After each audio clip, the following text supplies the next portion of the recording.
To a lot of players, Savage Strike really isn't a good set. And to be honest with you guys, looking at it, I can't really blame you. On the surface, Savage Strike doesn't look that great. We have some very forgettable world premiere cards. And on top of that, the imports weren't exactly what everyone was hoping. So yes, Savage Strike doesn't look awesome, but that doesn't mean that the set itself is bad.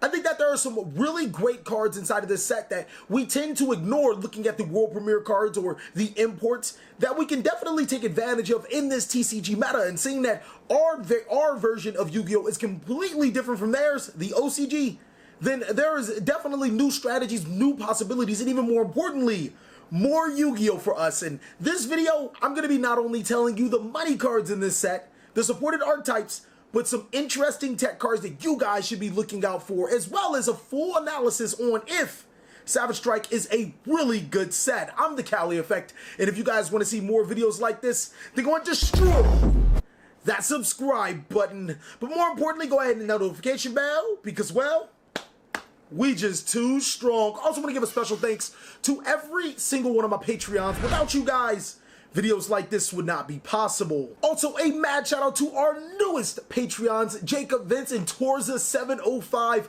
Welcome to the clan. Please make sure you add me on Discord or join the Discord and message me or Jest so we can get you in the top dogs and so you can take advantage of all your rewards. Without further ado, I present to you, how good is the Savage Strike set?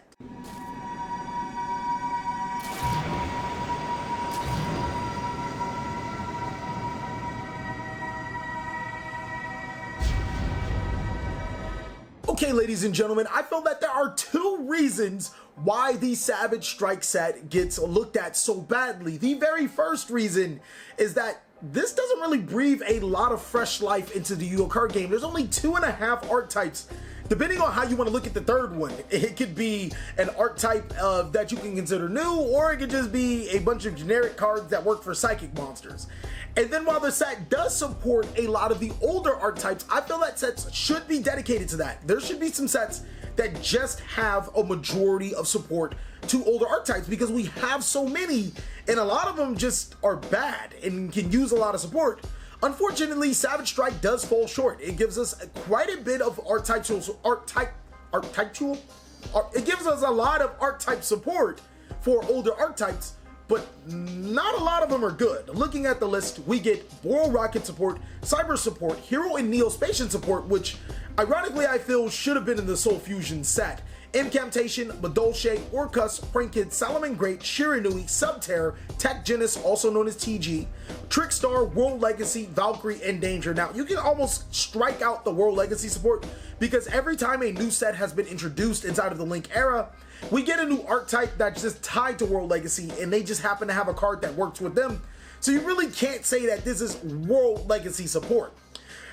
Fortunately or unfortunately, another thing for this set is that it's supposed to be a synchro based set, but only 2 of these archetypes that got support are genuinely synchro archetypes. The Tech Genis archetype, and as well as the Shiranui archetype. So I really have to say, for somebody that is a synchro enthusiast such as myself, it's underwhelming. I would have loved to see some more synchro archetypes be introduced, or even better, just supported inside of the set, because there are so many that are just bad. What happened to Iron Chain? Like, totally different story, right?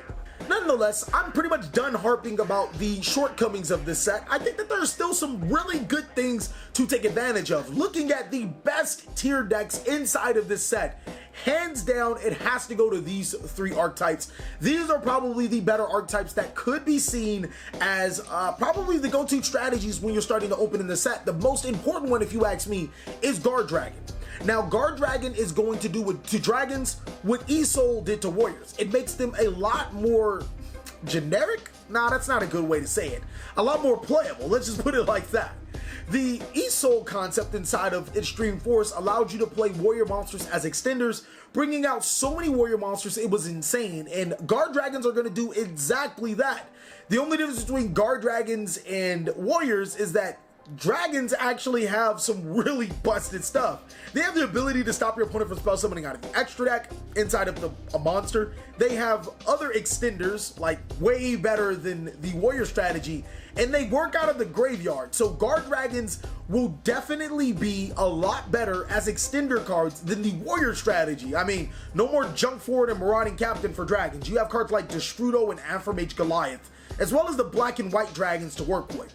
These will be powerful if you ask me. I think that guard dragons are going to be one of the better decks once the YCSs start rolling around again.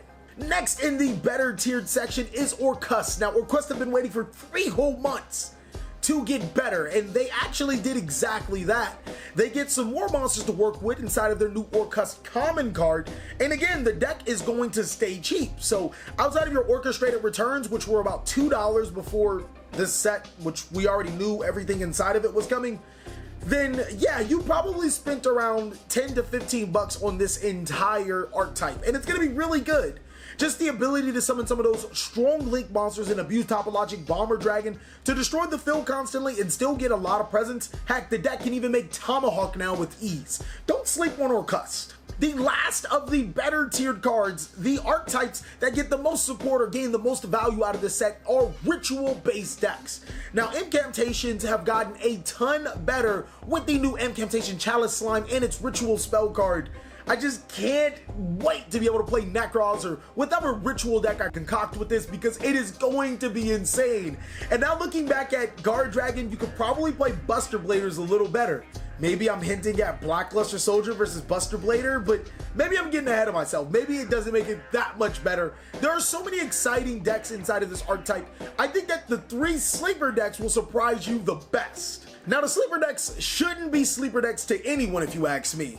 These are pretty obvious, the first one being Subterror. The deck was actually pretty decent inside of the OCG, and now since we got Subterror Guru as an import, the deck will be a lot better. You can already see Subterror cards skyrocketing in price. Some of them are justified, like the Subterror Hidden City, some of them are not, like almost every single one of the other Subterror monsters except for the Hand Trap. Nonetheless, Subterrors do get an insanely powerful card inside of Subterror Guru, and it makes them a lot better. The Madolche monster, Madolche Pudding Sessor, makes Madolches insane. It makes them a tasty treat to deal with. The ability to now summon monsters from your deck to your side of the field and manipulate their level. If you guys didn't know, Madolche's already worked off of level 5, 4, and 3 monsters. The ability to make those 5 into 4s and 4s into 3s is going to be insane. And not only that, you combine it with the Link monster that they got a little while ago, Madolches are going to have a different path to go to. I'm excited to actually give you guys a Madolche deck profile again, because I know you guys will enjoy it, and I always come with that busted combo for you guys to watch. Lastly will be a archetype that I know you guys love, with Shinobi Necro inside of this set as well. Shiranuis get an insane boost. Actually, zombies in total get an insane boost from this set. Now, Shiranui is an archetype that's basically based off of dead warriors? It doesn't really matter. It's one of these synchro supported archetypes inside of this set, and it's really good because it allows you to manipulate the graveyard. Every time those Shiranui monsters are banished, you get card effects. We were long due for some new Shiranui monsters, and this is exactly what we need to stay in the competitive card game as Shiranui players. Those are the new sleeper decks from this set. I don't think you guys should ever take a nap on them. Go ahead and pick up all of them as much as you can or as much as you need to be prepared for when these decks start popping up in your local level event or higher. Now that we're done with that, we can start talking about those money cards, because everyone loves the money, which is going to get us the most money. And to be honest with you guys, I feel that there is a money trap inside of this set, so let's talk about it. The card that I'm talking about, the card that I feel you guys should stay away from, it is a money trap, is Witch's Strike. Now, Witch's Strike is a secret rare trap card that will debut inside of this set, and it reads, if your opponent if your opponent negates a summon or the activation of one of your cards, you can destroy all cards your opponent controls and in their hand. This card seems amazing on paper. Now, allow me to rewind, give you a little bit of rulings, and then tell you why I don't think it's a great card. I'm not going to go into too much detail. But Witch's Strike can't be activated in response to the negation of Ash Blossom and Joyous Spring. Why? Because Ash Blossom and Joyous Spring does not negate the activation, it negates the effect. Cards like Ghost Bell and Haunted Mansion, Witch's Strike can activate in response to. Another thing, Witch's Strike can activate after Solemn Judgment and Solemn Strike has resolved. It just activates in a new chain. Now, with that being said, one would be like, what are you talking about, TheCaliEffect? Witch's Strike is insanely powerful. More often than not, if your opponent is going to be negating one of your cards, they're going to have something else. And then a lot of times, destruction doesn't really matter, especially inside of this format. To be honest with you guys, I can make an entire video on why Witch's Strike is not a good card, because there's so many flaws into it. You know what? If this video gets enough likes, let's just say 300, and post down below in the comment section, we'll actually make a video about Witch's Strike being a terribly bad card. I say terribly powerful, but for right now, I would definitely sell Witch's Strike if I pull it inside of the sneak peek, because it's not a good card, but it's definitely overhyped. Now that we're done with that, on to the money cards, ladies and gentlemen. These cards are the real money. I feel that these will be the sought after cards in the set, and if they're not sought after, or if they're not sought after right now, they'll be sought after later. The very best, most expensive card, if you ask me, is actually a tie. It's going to be Illusion Dragon Phantasmi. When your opponent special summons a Link monster, you can special summon this monster to your side of the field, and then you get to draw cards for every card or every Link monster your opponent controls +1. Now, I had a little bit of a conversation with somebody saying that this card is not a +1, it breaks even, but you get to summon him to your side of the field for free, and you get to replace himself into your hand. That's a +1. Furthermore, he can actually negate the activations. Let me make sure. He can negate the activations of cards that target cards on your side of the field by discarding a card. Phantasmi is the replacement of Maxine, and it also allows you to manipulate your hand. Those cards that you draw, you have to shuffle, so you only really gain one, but you do get to manipulate your hand, and Phantasmi is a pretty good monster with some decent protection. I don't think that this card will be dominant in the format. I don't even think it'll be as good as Maxine, but I do think that Konami is definitely making efforts to stop these huge U-Link boards while not giving your opponent a busted card like Maxi. If you ask me, this is probably one of the reasons why Maxi can't come back. I can see Phantasmi going as low as $10, and I can see Phantasmi being as expensive as $50. To be honest with you guys, I don't really see it climbing above $50, but I'm not saying that it can't. Next is Pot of Extravagance. Now, this card is going to be so format reliant, it's not even funny. So at the start of your main phase, you can activate this card and banish 3 or 6 cards from your extra deck, and then draw up to 2 or 1 card for each 3 cards banished. Now, the cards that you banished are face down. You cannot draw cards for the rest of the turn, and you have to activate this card at the start of your main phase. So there are so many restrictions to Pot of Extravagance, it doesn't really seem extra or extravagance, if you ask me. It's a pretty solid card, but I really don't see it being a dominant force inside of the meta just because of the restrictions. And to be honest with you guys, those restrictions are just right. I do think that Pot of Extravagance will give a lot of anti-meta decks the focus that it needs, because it gives those decks a huge boost by being able to draw free cards. Now, that is insane for a lot of decks. And then it actually might help the Grand Maju FTK or OTK. I actually might make a deck with this card if I ever get 3 copies. To be honest with you guys, I don't really see Pot of Extravagance settling, or I see it settling at maybe $10 to $15. It doesn't seem that amazing, but this card could go as high as Phantasmi. $50, $60 plus card. I don't see it anywhere being near the $80 price tag that some people already have it pegged out as. The last money secret, if you ask me, is Psychic Willer. It can special summon itself to your side of the field by controlling a level 3 monster that is not Psychic Willer, and then after it's used for a synchro summon, you can destroy a monster on the field that is lower than the attack of the synchro monster you use with this card as material.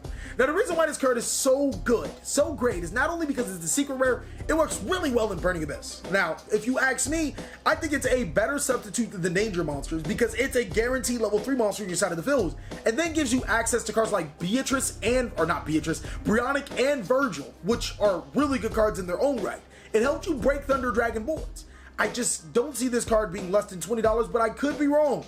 People could sleep on this card and it could be a $2 card. It can also be as expensive as $40 a piece, but I don't see it above that $40 price market. Nonetheless, Psychic Willer is not only good in Burning Abyss, it actually is good in Psychics, which, see, support? Kind of. Next on the money list are my Ultras, and poor little Savage Dragon definitely comes into the fray.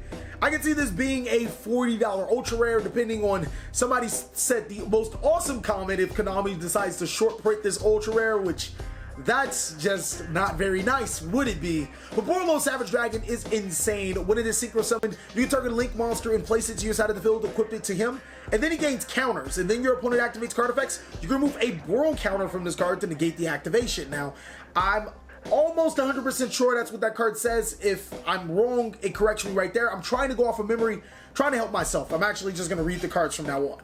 Now, the reason why this card is so powerful is because it is exactly what the set was supposed to be for. It's going to give you some really good synchro monsters, and this synchro 8 is definitely one of the better synchro 8s we've received in a very long time. It's powerful, it's ferocious, and more importantly, it has Boral in its name.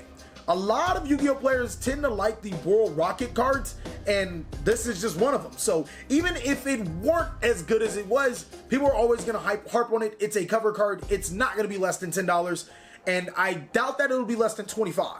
Next on this list is an insanely powerful card called Ghost Meets Girl, a Shiranui story. It is a quick play spell card that reads, if your opponent controls a monster, discard one zombie monster, spell summon one Shiranui monster with a different name than the discarded monster from your deck or graveyard. Also, you cannot spell summon monsters for the rest of the turn except zombie monsters. You can only activate one Ghost Meets Girl, a Shiranui story once per turn. The fact that it is a quick play spell card just screams, oh my god, you are so freaking awesome. Because in your opponent's end phase, you can send cards like Mizuki to summon your Solitaire to your side of the field, and then on your turn, you can start using your effects. Now granted, it's a little slow for that, but the Shiranui archetype has definitely come a long way, and looking at all the other ultra rares, this definitely seems the cream of the crop, because it's really good and it helps an archetype that actually should have been designed for Savage Strike. I told you I wasn't going to go negative. Nonetheless, a Ghost Meets Girl, a Shiranui story is an insanely powerful card because it gets zombies what they need when they need, but not necessarily how they need it, but still what they need and when they need. The last ultra rare that I think will have any significant impact is World Legacy Guard Dragon. This spell card is probably one of the better cards in the set, the best ultra rare in the set if you ask me. And its effect reads, when you activate this card, you can target one level 4 or lower dragon monster in your graveyard. If you did, either add it to your hand or special summon it. So it's a monster reborn or a monster reincarnation for free for any dragon monster that is level 4 or lower in your graveyard. This card is just screaming dragon support to the max.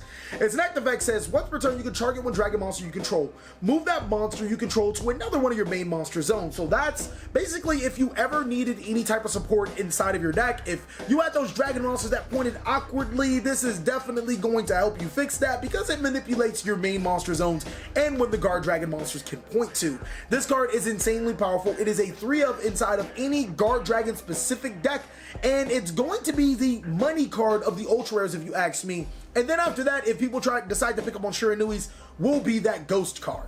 Coming in next at these super rares, there aren't many super rares where I feel are really powerful, but we have to get to those guard dragon cards like Guard Dragon Elpai. What it does is you cannot special summon monsters except dragon monsters. Now keep in mind, that effect kind of leaves the field when he leaves the field. During your main phase, you can special summon one dragon monster from your hand or deck to a zone that 2 or more link monsters point to. You can only use the effect of Guard Dragon Elpai once per turn. You can only special summon Guard Dragon Elpais once per turn. So I'm going to just mention that every single one of your Guard Dragon monsters, the Link monsters, have those 2 effects. First, special summon a monster from a certain spot if 2 Leak arrows meet to a certain spot. And then secondly, you can only use or summon this card once per turn. So without that, this guy actually special summons a monster, a dragon monster, any one of your choice from your hand or deck. Insane. Red Eyes Darkness Metal should definitely come to your mind for free. Next is Guard Dragon Pisty. Now, Guard Dragon Pisty has the exact same effects, except it can target one dragon monster that is banished in your graveyard and then special summon it to where 2 arrows meet. Can you just say after I use my Red Eyes Darkness Metal as a link material, I can summon it again? The best thing about these guys is that they only require 1 level 4 or lower dragon monster. So the white dragons, the black dragons, Destrudo comes into mind because he can make himself a lower level. All of those come in mind, are easy accessible, and they're dark. So Chaos Dragons just might be a real thing because of these Guard Dragon monsters. The next and last one is Guard Dragon Argopane. Now, I apologize if I've been saying these cards' name wrong, but this one actually just requires 2 dragon monsters. And the effect reads, you can have special summon monsters, you guys, yada, yada, yada, you should already know. And then if those 2 arrow monsters link, you can special summon one dragon monster to an extra monster zone or a main monster zone. that you can summon to an extra monster zone or a main monster zone that you can, it literally gets you a free monster from your extra deck. So immediately Crystal Wing Synchro Dragon and that Tyrant Red Dragon Archfiend come to mind because they're free and they have great effects. Yeah, this deck is insane. It's really good. It gives you, or this archetype is insane. It's really good. It's definitely the best super rares in the set. I just don't see them being more than $5 at sneak peek release, and I don't see them being worth more than $1 like once down the line, because super rares are just so easy to get into. And don't get me wrong, they're great cards, and I feel that the Guard Dragon archetype will be great, but these aren't secret rare. They're not even ultra rare. They're not going to be that expensive. You'll probably pull every single one, and you only need one inside of a box once. So it's like, yeah, they're great, but no, you don't need too many of them. Now on to some of the sleeper cards. I don't think that there's much, but I think there's a card that's like really underrated, and its name is Hita the Fire Charmer. Now she's a Link 2 monster with arrows pointing down. I hope we get all of the Fire Charmer monsters. Her requirements is 2 monsters including at least 1 fire monster. And what she says, this card is always treated as a familiar possessed card. You can target 1 fire monster in your graveyard, special summon it to a zone this card points to. If this Link summon card is destroyed by your opponent's card effect, you can add 1 fire monster with 1500 or less defense from your deck to your hand. You can only use the effect of Hilta the Fire Charmer once per turn. Now, people are probably scratching their heads, TheCaliEffect, why are you like, this card seems bad. Me and TJ, or me and Xander, were literally sitting down. I was like, how can I bust this card? And I was looking at it, I was like, whoa, you're a spellcaster and you're a fire. So, if you guys have got deep into this video, I'll share this combo with you and I might make a deck profile. You normal summon Wind Up Magician, you special summon Wind Up Shark. Wind Up Magician's effect activates, spell summon Wind Up Rat. You use Shark and Magician for a Link summon into Hita, and then Hita to bring back the Magician. You guys following me? Rat to bring back the Shark, trigger the Magician's effect again. Now, this card's effect doesn't look once per turn. You can only use each effect. Okay, no, it is once per turn. But this card effect literally just made Shark and Rat 4 cards on your side of the field plus herself to your side of the field. I haven't really gotten that much deep, but just the fact that this card, literally a card that you wouldn't even think of, makes windups more viable is insane, ladies and gentlemen. And the fact that that was just off the top of my head. I haven't even dug deeper. Maybe it can make Fire Fist a lot more competitive. Who knows? But right now, I'm gonna stick with that wind-up combo because Hilta is too strong. Another card I want to talk about is Hyper Psychic Riser, and its effect is, or it's a level 6 synchro monster, 2000 attack, 600 defense, and it has an interesting effect. Now you can synchro summon it any way as long as you make 6. It requires a tuner and a non-tuner. Monsters with attack less than its card attack cannot attack. He has 2000 attack. Monsters with an attack higher than its card's attack cannot activate their effects. I like that second effect. The fact that you can literally just completely disrupt any monster that is 2000 or more attack through this level 6 synchro is insane. And then if this card is sent or destroyed and sent to your graveyard by your opponent's card, you can target 2 monsters in your graveyard with the same type and attribute, 1 tuner or non-tuner, add them to your hand. So it replaces itself. Hyper Psychic Riser is really good. I think that it's a pretty strong card. The last card I want to talk about is Lapis Dragon. Now, Lapis Dragon isn't really much special until you start to realize its attribute, or its properties. It's a level 5 Sea Serpent water monster, and its effect reads, if this card is added from your deck to your hand, you can reveal it to special summon it. If this card is added from your graveyard to your hand, you can reveal it to special summon it. But banish it when it leaves the field. You can only use one Lapis effect once per turn and only once that turn. Now, why is this card so important? It's a Sea Serpent.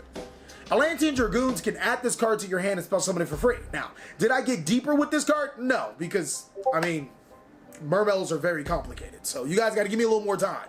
You know what I mean?